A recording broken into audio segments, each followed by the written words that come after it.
बिहार खासकर जो राज्य है ना, वो बहुत ही डाटा और डॉक्यूमेंट डेफिशिएंट राज्य भी है।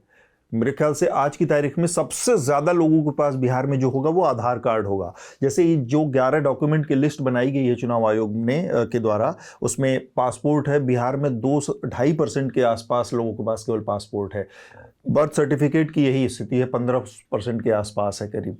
ज़्यादातर जो डॉक्यूमेंट है उसमें ऐसा ही है। तो इसलिए मैं जानना चाहता था बिल्कुल, अब इसलिए मैं आपको कह रहा हूं कि नेता प्रतिपक्ष की सबसे बड़ी तेजस्वी जी की चिंता यही थी।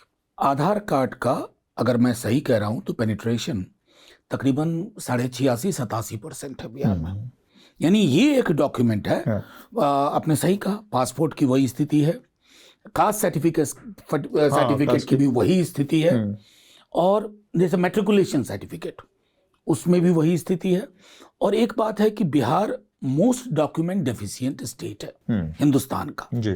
और इसमें जोड़ लीजिए जो तकरीबन 20% बिहार के बाहर लोग रह रहे हैं। जाहिर है कि वो भी अगर सूरत भी जा रहे हैं, रहने वाले सहरसा के हैं जी, तो आधार कार्ड है उनके पास, लेकिन बाकी कुछ नहीं है।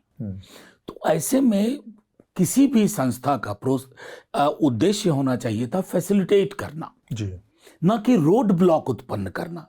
आप ऐसे दस्तावेज मांगोगे जिससे कि बाधा उत्पन्न हो, तो फिर शंका इस बात की होती है कि आपका उद्देश्य दाखिल करना नहीं है, बेदखल करना है।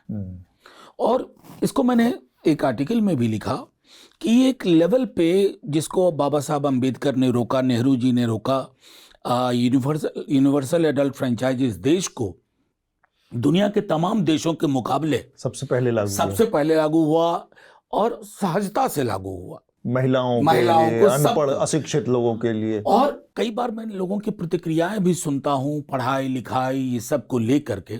आज मुझे एहसास होता है कि ये एक प्रकार के इस तरह के मैकेनिज्म को अगर हम अनचेक्ड जाने दें तो ये एक इलीट कू है अगेंस्ट सबाल्टर्न्स।